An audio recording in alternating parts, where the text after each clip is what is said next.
Hello, Record Hunter here. I know it's been a while.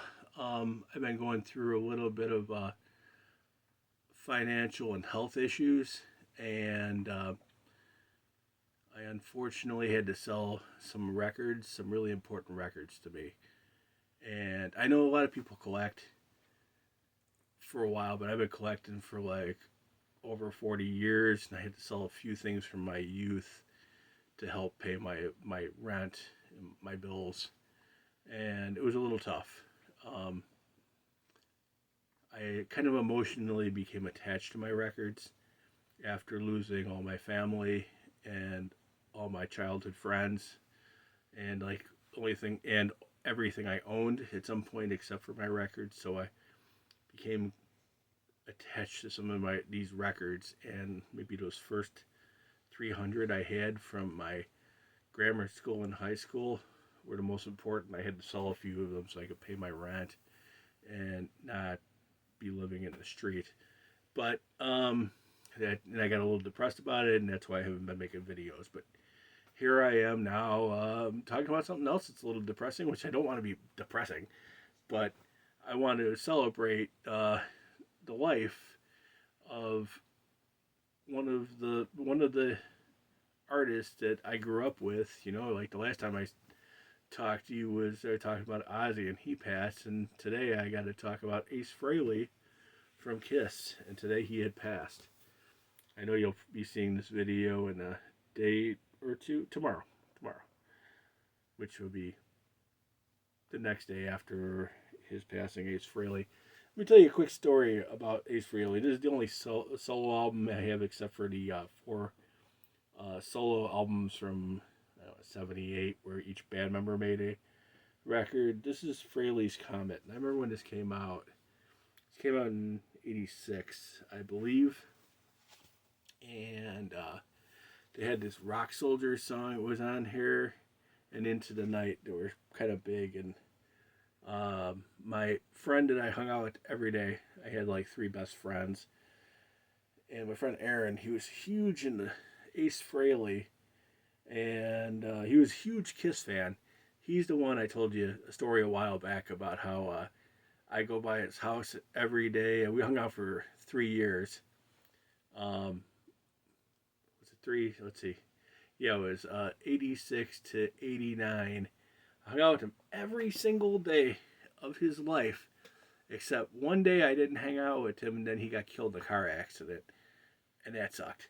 But that was that sucked. But like every day we'd hang out, and I would go by his house, and I was like, "Hey, it was 85. Sorry, it was 1985 to 89. We hung out every day, and I'd always go by his house and say, "Hey, can you play that Metallica Ride the Lightning album?" And he kept bugging me about this Kiss record I had, like the first three records in this Kiss Army special edition record. And he's like, "I'll trade you it for the Metallica record," because he got tired of me playing it every day, and he is a huge Kiss fan. And so I traded him. He offered me $30, and I said, "Okay, how about this? Give me the $30 and the Metallica record." And we did that. We did the trade. But he was so huge into Ace Frehley, and he was a big David Letterman fan. And what's this guy's name? Anton Fig, I think. Anton. That he played drums on it, and he was like all like excited that he was in Ace Frehley's band, and that was his favorite TV show, and or he like watched David Letterman every night, and he was the hugest Kiss fan I knew. So, and I know a couple really huge Kiss fans. Goes out to you too, Jimmy McEwen. I remember you told me you saw him when you were 5. So yeah, that's pretty huge. But yeah, that's from '86. I think it was '86. So just wanted to show you that first, and then I'm going to show you my Kiss collection. Let me just show you these 7 inches first, just get them out of the way. I have the Beth 7 inch with the B side is, can't see it.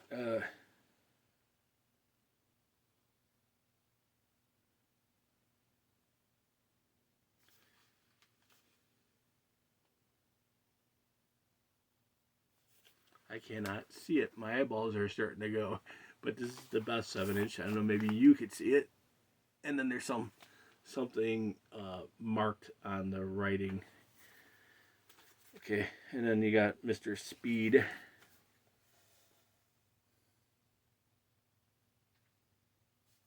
Seven-inch.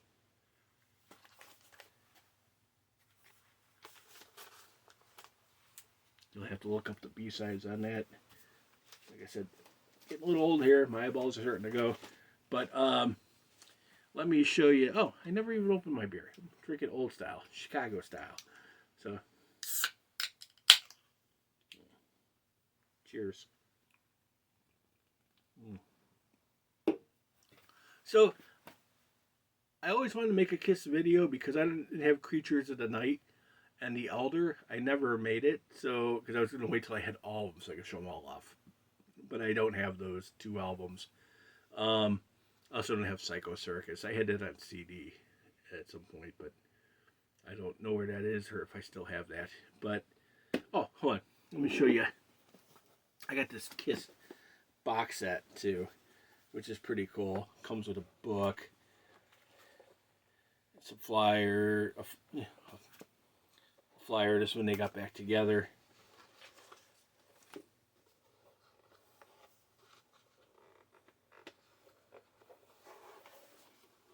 It's being difficult. A list of all the songs, plus like their demo and a bunch of like bunch of their greatest hit songs and what else is on there that's pretty cool? A bunch of session stuff that nobody ever heard before. So pretty cool. But let's get on to the vinyl because that's what you guys care about. So here is the first Kiss album. 1973, I believe. And then 1974, the Dress to Kill record. Yes, these guys are a little beat up because I've had these for a long time. Hotter Than Hell, the third record.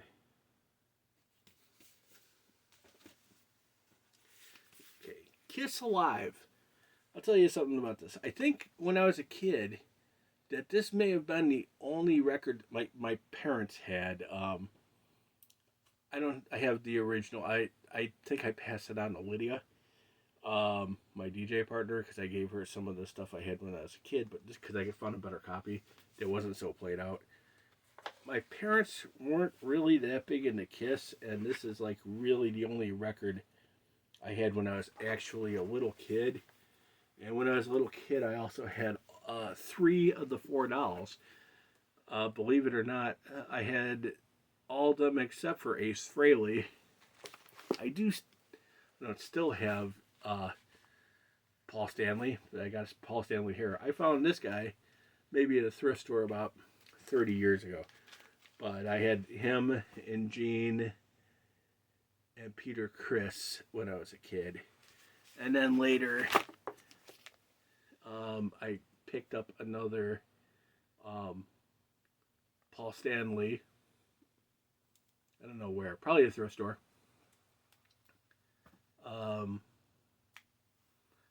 This is the Todd McFarlane version, which is pretty badass. I wish I would have picked all those up. But let me keep going on. So, Rock and Roll Over.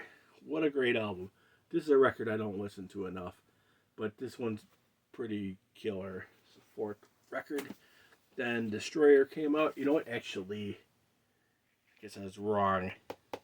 This I've had when I was a kid. Look how beat up it is. But yeah, this is from my parents had this. This is, I think I need a new one of these. This record. Actually, the record's in pretty good condition. The cover's in pretty bad shape. Needs a little glue or something, but yeah. Destroyer. I forgot I had this. I had those 2 records since I was like a little kid. And I also saw that Phantom of the Park movie when I was a little kid. Okay, Love Gun. I have Love Gun.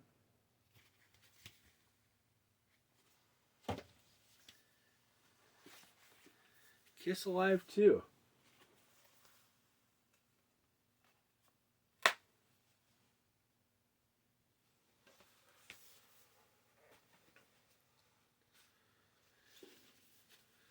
Gene Simmons solo album.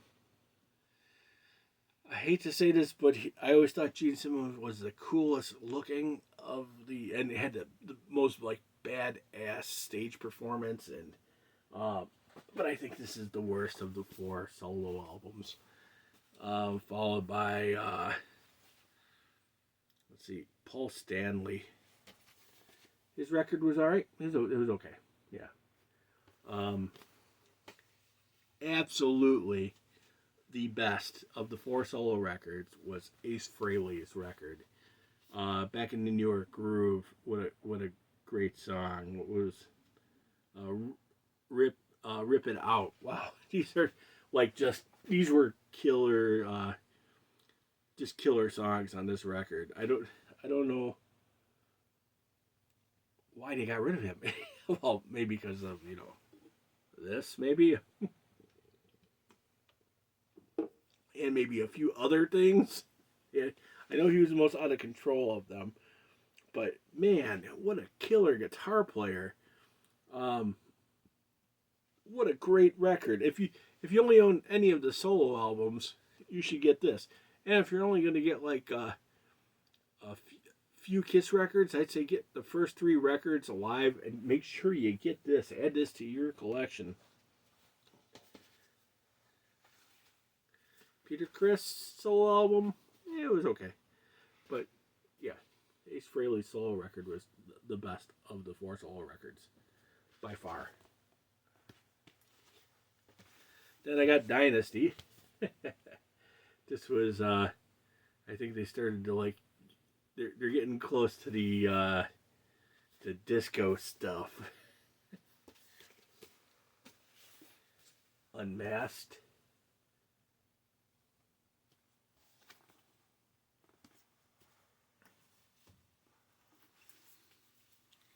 Kiss double platinum. I think this is like a compilation, right? Yeah, this is a compilation of like their best stuff. I didn't talk too much about every song because I figured Kiss fans would know all the Kiss stuff, but I guess might as well name some of these songs, like just out of the whole collection: Strutter, Hard Luck Woman, Calling Dr. Love, um, Love Gun, God of Thunder, Firehouse, Hotter Than Hell, Rock Bottom, Deuce, 100,000 Years, Detroit Rock City, She, Rock and Roll All Night, Party Every Day. Come on, you know that, Beth. Cold Gin, Black Diamonds. So, even though, like, you're better off buying the first 3 records because they have, like, Strutter 1978. You don't want to hear Strutter 1978. You want to hear Strutter off the first record. Okay, talking about compilations, I have this compilation from Japan called Killer and Killers, and this is pretty good. It's just a compilation.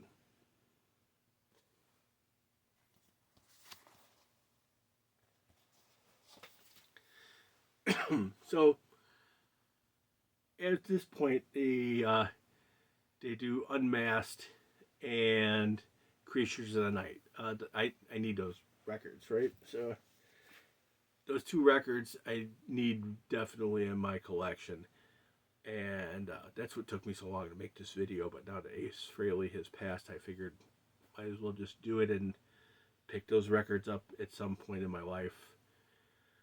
But I really, really, really liked Lick It Up. I thought this was a great record. I meant, like, this is their most metal record. There's like songs on here. I'll show you here. There's some songs that are like metal, like real metal. Well, Lick It Up is killer. Exciter is killer. All Hell's Breaking Loose, very metal. Like it's metal. It's not like hair metal. And I think there was one more. It was Young and Wasted. Yeah, this is a good record. A really good record. Okay, I have Animalized. Heaven's on Fire is on this one. It's a really good song.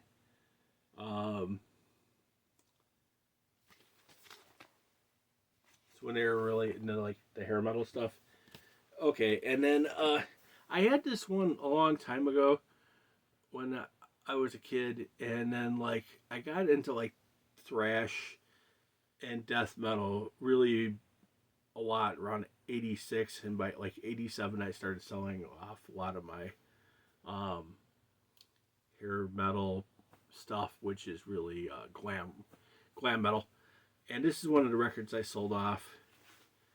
It's Crazy Nights.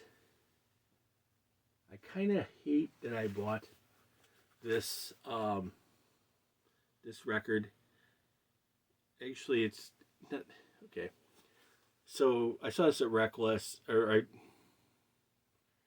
I saw this at Reckless, and then I asked somebody to pick this up for me. I said, "Hey, can you pick this up for me?" And then they brought it back. It wasn't the same one. This one had a damaged cover, but it was $4 versus like $10. This is 10 years ago, and so now I got this screwed up cover. With I don't know what happened to it, but like I'm gonna have to replace this at some point. Maybe I'll get lucky and find the cover because the record is in like mid condition. So I think that's okay. Well, that's it for my Kiss video, and the next video I will probably either do the whole video explaining like where I've been and like what happened to me and why I haven't been doing videos. Be the next video or the one after. I also, before that happened, I pulled some records out to make another video, and they've just been sitting there for months. So maybe I'll make that video first, and then I'll make the video explaining why I haven't been making videos. Like I said, I had to sell some stuff, and I'm still selling some things, but now I pulled myself together a little bit and got a bank account, which I didn't have, and got an eBay account, so I'm going to sell some stuff on eBay, including this. I just put it up yesterday. This first press Guns N' Roses record. First EP, first press, near mint condition. It's on eBay if you want to go look it up. It's expensive, $750, but cheaper than you could buy it on Discogs. And if you hit me up and I know you, maybe I'll knock $100 off it or something. All right, well that's it. Cheers. Please like and subscribe. And I will continue starting to make videos again now that I'm starting to get out of my slump. Cheers from Record Hunter.